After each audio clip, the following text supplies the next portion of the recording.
চন্দ্রনাথ সিনহা এবং অনুব্রত মণ্ডলকে ভেতরে ভেতরে বিজেপির হয়ে ভোট করানোর আহ্বান কি বিজেপি সাংসদ সৌমিত্র খায়ের? বীরভূমে ভারতীয় জনতা পার্টি আমরা 11 মতো নোটা সিট জিতবো, এটা আমাদের টার্গেট, এটা আমাদের ভিশন, এটা আমাদের জিতবই। কাজল শেখই থাকুক আর অনুব্রত বলবো, জীবনে অনেক পাপ করেছেন দাদা, তৃণমূলের জীবনে অনেক পাপ করেছেন, দয়া করে এইবার সনাতনী ধরে কাজ করুন। একটা কথা আছে, যার শেষ ভালো তার সব ভালো। আপনি সনাতনীদের হয়ে কাজ করুন, আপনি বাড়িতে থেকে সনাতনীদের পক্ষে ভোট করুন। সনাতনী মিনস বিজেপির হয়ে ভিতরে ভিতরে ভোট করুন। আপনাকে এটাই বলবো যে অন্তত এবারে বয়স হয়েছে, যাতে নিজের প্রজন্ম, আগামী প্রজন্ম ভালো থাকে, আপনার মেয়ে ভালো থাকে, আপনার পরবর্তীকালে নাতি বুদ্ধি হবে তারা ভালো থাকে। তার জন্য আপনাদের সকলকে অনুরোধ যে চান্দবাবু আপনি ভোটে দাঁড়াতে পারেন, কিন্তু আপনাকে পাড়ার লোকও ভোট দেয় না আমি শুনলাম, আপনি নিজে আক্ষেপ করেছেন। আপনাকেও বলবো, আপনাকে যদি মমতা ব্যানার্জি টিকিট দেয় তা সত্ত্বেও আপনি বিজেপির হয়ে ভোট করুন, কারণ আপনাকে অস্তিত্ব রাখতে হলে, এখানে ঘর বাড়ি রাখতে হলে আপনাকে বিজেপির হয়ে বাঁচতে হবে। আরো বিস্তারিত জানবো, টেলিফোনে রয়েছে আমাদের প্রতিনিধি বিপিন পাল। বিপিন, চন্দ্রনাথ সিনহা এবং অনুব্রত মণ্ডলকে বিজেপিতে আহ্বান সৌমিত্র খায়ের, বিস্তারিত জানাও। হ্যাঁ শ্রাবন্তী, দেখো আজ বীরভূমের বোলপুরে বিজেপির এক কর্মসূচি ছিল। সেই কর্মসূচির নাম দেওয়া হয়েছিল চাকরি চাই বাংলা, নিয়োগ চাই বিজেপি।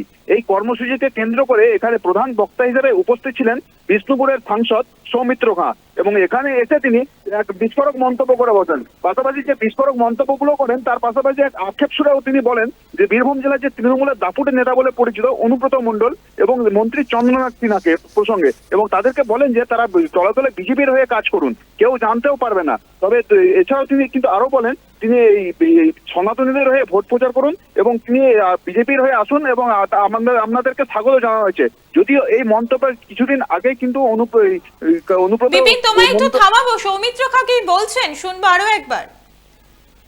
বীরভূমে ভারতীয় জনতা পার্টি আমরা 11 মতো নোটা সিট জিতবো, এটা আমাদের টার্গেট, এটা আমাদের ভিশন, এটা আমাদের জিতবই। কাজল শেখই থাকুক আর অনুব্রত বলবো, জীবনে অনেক পাপ করেছেন দাদা, তৃণমূলের জীবনে অনেক পাপ করেছেন, দয়া করে এইবার সনাতনী ধরে কাজ করুন। একটা কথা আছে, যার শেষ ভালো তার সব ভালো। আপনি সনাতনীদের হয়ে কাজ করুন, আপনি বাড়িতে থেকে সনাতনীদের পক্ষে ভোট করুন। সনাতনী মিনস বিজেপির হয়ে ভিতরে ভিতরে ভোট করুন।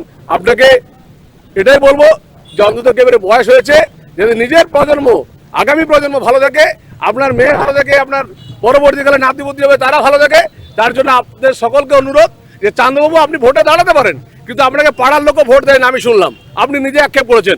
আপনাকেও বলবো, আপনাকে যদি মমতা ব্যানার্জি টিকিট দেয় তা সত্ত্বেও আপনি বিজেপির হয়ে ভোট করুন, কারণ আপনাকে অস্তিত্ব রাখতে হলে, এখানে ঘর বাড়ি রাখতে হলে আপনাকে বিজেপির হয়ে বাঁচতে হবে।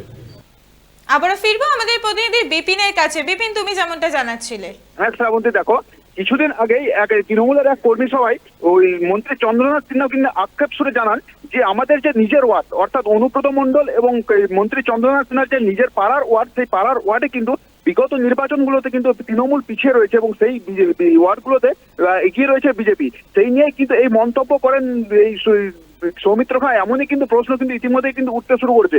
এছাড়াও যে এই কর্মসূচি, বিজেপির যে কর্মসূচি ছিল সেখানে যে একজোট হওয়ার আহ্বান কিন্তু দেন এই সৌমিত্র খাঁ। এছাড়াও তিনি বলেন, ধন্যবাদ বিপিন। চন্দ্রনাথ সিনহা এবং অনুব্রত মণ্ডলকে ভেতরে ভেতরে বিজেপির হয়ে ভোট করানোর আহ্বান কি বিজেপি সাংসদ সৌমিত্র খায়ের? আপনারা দেখছেন বর্তমানসময়.com, তর্কে নয় যুক্তিতে আমরাই শুধু খবরে। দেখতে থাকুন বর্তমানসময়.com। আপনারা দেখছেন বর্তমানসময়.com।